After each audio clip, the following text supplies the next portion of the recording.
Good morning friends. पिछली video में हम लोगों ने transformation of standard equations of straight line के ऊपर एक्सरसाइज के कुछ प्रॉब्लम्स किए थे। तो आज हम दो स्ट्रेट लाइन के बीच कोई एक इंटरसेक्टिंग पॉइंट है तो उसका इक्वेशन क्या होगा इसके बारे में जानेंगे। तो topic is point of intersection of two line. तो मान लेते हैं कोई एक कोऑर्डिनेट ग्राफ पर दो लाइन है जिसे L1 एंड L2 से डिनोट किया गया है। L1 का इक्वेशन है a1x plus b1y plus c1 equals to 0 and L2 का इक्वेशन है a2x plus b2y plus c2 equals to 0। ये दोनों लाइन कोई एक P पॉइंट में इंटरसेक्ट करता है तो P पॉइंट का जो कोऑर्डिनेट होगा वो क्या होगा। पहले हम लोग इसे लिख लेते हैं a1x b1y plus c1 equals to 0 and a2x b2y plus c2 equals to 0। अब इंटरसेक्टिंग पॉइंट का कोऑर्डिनेट निकालने के लिए हम इसे क्रॉस मल्टीप्लाई कर लेते हैं तो ये हो जाएगा by b1 c2 minus b2 c1 equals to y by a2 c1 minus a1 c2 equals to 1 by a1 b2 minus a2 b1। तो कंपेयर कर ले तो लिख सकते हैं x equals to b1 c2 minus b2 c1 by a1 b2 minus a2 b1 and y equals to a2 c1 minus a1 c2 by a1 b2 minus a2 b1। यही हो जाएगा P पॉइंट का coordinate. अब इसके ऊपर एक दो problem देख लेते हैं। First question is find the equations of the median of the triangle equation whose sides are 3x plus 2y plus 6 equals to 0, 2x minus 5y plus 4 equals to 0 and x minus 3y minus 6 equals to 0। तो यहाँ से कोई एक ऐसा triangle है जिसका 3 side 3x, one side 2y plus 6 equals to 0 ऐसा दिया गया है। Second side 2x minus 5y plus 4 equals to 0 and third side x minus 3y minus 6 equals to 0 ऐसा दिया गया है। आप लोगों को इस ट्रायंगल का जो मीडियन आएगा, इन तीनों मीडियन का इक्वेशन आप लोगों को निकालना है। मीडियन का डेफिनेशन आप जानते हैं कि कोई भी एक ट्रायंगल के वर्टेक्स से उसके ऑपोजिट साइड के ऊपर एक पॉइंट अगर ऐसा हो जो पॉइंट इस साइड को समान दो भागों में भाग कर दे, तो अगर हम इन दोनों पॉइंट को ज्वाइन कर दे कोई एक लाइन से तो उस लाइन को उस ट्रायंगल का मीडियन बोला जाता है। तो पहले हम लोग इन तीनों लाइन का जो इंटरसेक्टिंग पॉइंट आता है वो निकाल लेते हैं, A, B एंड C। तो A पॉइंट है first equation and second equation का इंटरसेक्टिंग पॉइंट। तो पहले लिख लेते हैं 3x plus 2y plus 6 equals to 0 and 2x minus 5y plus 4 equals to 0। तो यहाँ से x एंड y आएगा x by 8 plus 30 equals to y by 12 minus 12 and 1 by minus 15 minus 4। तो x equals to 38 by 19 equals to minus 2 and y equals to 0 by 19 equals to 0।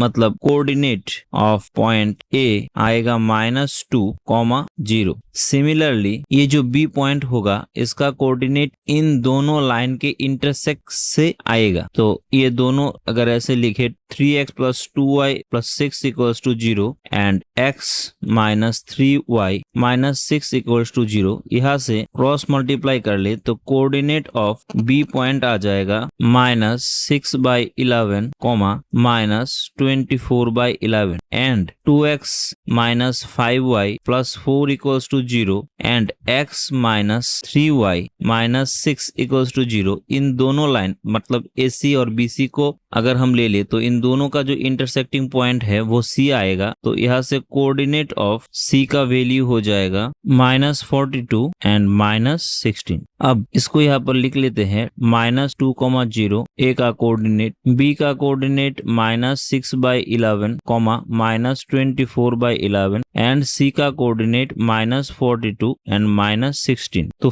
BC का जो mid point होगा इसे हम लोग D, इसे हम लोग E और इसे हम लोग F ऐसे ले लेते हैं। Now mid point of AC that means E हो जाएगा -2 -42 बाई 2 एंड 0 -16 बाई 2। तो तो ये हो जाएगा 44 क्या होता है -22 और ये -8। तो ई पॉइंट का कोऑर्डिनेट हमें मिल गया -22 -8 और बी पॉइंट तो हम लोग जानते ही है। तो अगर कोई एक लाइन का दो पॉइंट हम लोगों को पता है तो उस स्ट्रेट लाइन का इक्वेशन हम लोग ऐसे भी निकाल सकते हैं y - y1 by y2 - y1 by x2 - x1 by x - x1 इस फॉर्मूले से। तो फॉर्मूले में बिठा दे तो कोई एक पॉइंट को अगर हम कंसीडर करें x1 और y1 इसको ले लेते हैं तो y1 हो जाएगा minus minus plus y + 8, y2 - y1 हो जाएगा -8 plus 24/11 and -22 plus 6/11 and x1 हो जाएगा +22। तो यहाँ से रिक्वायर्ड जो इक्वेशन आएगा कैलकुलेशन के बाद 16x - 59y 120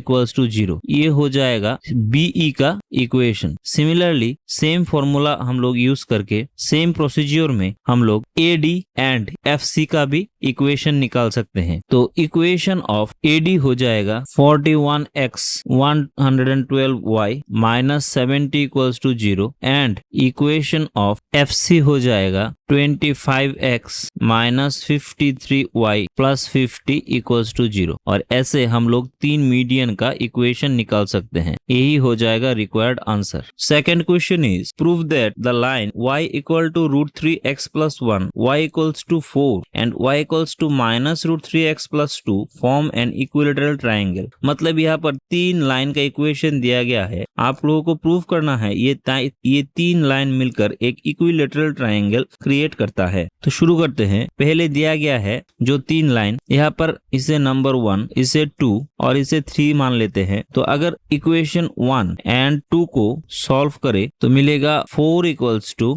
√3x + 1। यहाँ से x = हो जाएगा 4 - 1 by √3, 3/√3 = √3। तो ए पॉइंट का जो कोऑर्डिनेट आएगा होगा √3, 4। अब सॉल्व करें इक्वेशन 2 एंड 3 तो यहाँ से मिलेगा 4 = क्योंकि y = 4 है, 4 की जगह y की जगह बिठा दे तो 4 = -√3x + 2। तो यहाँ से x = हो जाएगा 4 - 2 by -√3। तो यहाँ से -2/√3 और ऊपर नीचे √3 से मल्टीप्लाई कर दे तो -2√3/3। तो बी पॉइंट आ जाएगा -2√3/3, y = 4। अब सॉल्व करें इक्वेशन 1 एंड 3 तो यहाँ से मिलेगा √3x + 1 = -√3x + 2 और 2√3x = 1 और x = 1/2√3। ऊपर नीचे √3 से मल्टीप्लाई कर दे तो √3/6 और यहाँ से x की वैल्यू कोई एक इक्वेशन पर बिठा दे तो y का वैल्यू आ जाएगा √3 × √3/x।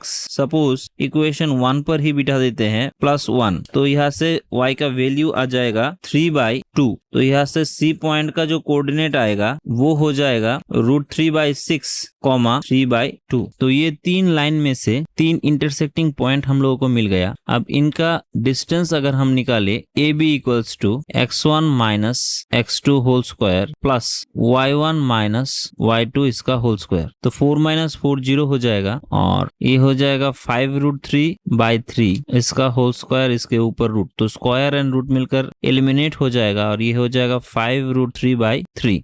BC का वैल्यू निकाल ले तो हो जाएगा √3/6 माइनस प्लस हो जाएगा 2√3/3 इसका होल स्क्वायर माइनस प्लस 3/2 -4 इसका होल स्क्वायर। 4√3/6 इसका होल स्क्वायर आ जाएगा और ये -5/2 इसका होल स्क्वायर इसे लिख सकते हैं। तो ये 2 और 3 तो BC = यहाँ से आ जाएगा 6 ले ले तो 5√3/6 प्लस -5/2 होल। BC = आ जाएगा √25 × 3/6 प्लस 25/4। अब 3 से 36 को कैंसिल कर ले तो 12। अब यहाँ से LCM कर ले तो 12, 25 प्लस 75 तो 25 प्लस 75 हो जाता है 0, 100। सो 4 से रिड्यूस कर दे 100 को, आ जाएगा 25 और यहाँ से आ जाएगा 3। तो अल्टीमेट रिजल्ट हो जाएगा 5/√3 और यहाँ से √3 से मल्टीप्लाई कर दे तो 5√3/3। सिमिलरली CA का जो वैल्यू आ जाएगा वो ये हो जाएगा, इसका वैल्यू भी आफ्टर कैलकुलेशन आ जाएगा 5√3/3। तो यहाँ से हम लोग बोल सकते हैं कि AB equals to BC equals to CA आ जाएगा and hence the triangle will be equilateral, और ऐसे ये प्रूफ हो जाता है। Third and last question is find the equation of the line passing through the point of intersection of the lines. ये दो लाइन का इक्वेशन दिया गया है that has equal intercept on the axis. मतलब कोऑर्डिनेट ग्राफ पर कोई एक लाइन ऐसा है जिसे हम L1 से डिनोट कर देते हैं, जो कोई दो लाइन का जो इंटरसेक्टिंग पॉइंट है P। सो सपोज ये दो लाइन का इक्वेशन है 4x - 7y - 3 equals to 0 and 2x - 3y + 1 equals to 0 respectively. तो इन दोनों लाइन के इंटरसेक्टिंग पॉइंट जो है P उससे गुजरता है। ये ऐसे गुजरता है कि कोऑर्डिनेट ग्राफ पर जो x इंटरसेप्ट जिसे हम A से डिनोट करते हैं एंड y इंटरसेप्ट जो है जिसे हम B से डिनोट करते हैं, ये A और B का जो डिस्टेंस है वो इक्वल हो जाएगा। तो यहाँ से लिख लेते हैं कि A and B equals to equal है और ये पॉइंट ये दो लाइन के इंटरसेक्टिंग पॉइंट से गुजरता है। तो हम लोगों को पहले इन दोनों लाइन का इंटरसेक्टिंग पॉइंट निकालना होगा। तो निकाल लेते हैं 4x - 7y - 3 equals to 0 and 2x - 3y + 1 equals to 0। तो यहाँ से x का वैल्यू आ जाएगा -7 - 9 बाय -12 + 14, तो -16/2 मतलब -8 एंड x की वैल्यू अगर कोई भी एक इक्वेशन में पुट कर दे, सपोज यहाँ पर पुट कर देते हैं, तो y का वैल्यू आ जाएगा -5। तो इंटरसेक्टिंग पॉइंट का जो कोऑर्डिनेट होगा वो होगा -8 -5 और x intercept and y intercept equal है, ये गिवन दिया गया है। तो इंटरसेप्ट फॉर्म ऑफ लाइन का जो इक्वेशन होता है वो है x/a + y/b इक्वल्स टू 1। यहाँ से x एंड y इंटरसेप्ट अगर इक्वल है तो ये a एंड b सेम हो जाएगा, और सिंस ये लाइन L1 जो है इस पॉइंट से गुजरता है तो ये पॉइंट इस इंटरसेप्ट लाइन की इक्वेशन को सेटिस्फाई करेगा। मतलब x एंड y की जगह पर हम लोग x का कोऑर्डिनेट -8 एंड यहाँ पर -5 बिठा देते हैं इक्वल्स टू 1। तो यहाँ से a इक्वल्स टू निकल के आएगा -8 - 5 इक्वल्स टू a और a equals to -13। Therefore required equation हो जाएगा ऑफ L1 x/a की वैल्यू -13 + y/सेम -13 इक्वल्स टू 1। तो x + y equals to -13 and hence the result. तो आज हम लोगों ने पॉइंट ऑफ इंटरसेक्शन क्या है इसके बारे में जाना, स्ट्रेट लाइन के ऊपर, और इसके ऊपर 3 प्रॉब्लम देखे। अगले दिन हम लोग और कुछ प्रॉब्लम देखकर कॉन्करेंसी ऑफ 3 लाइंस के बारे में जानेंगे। तब तक के लिए thank you and good bye.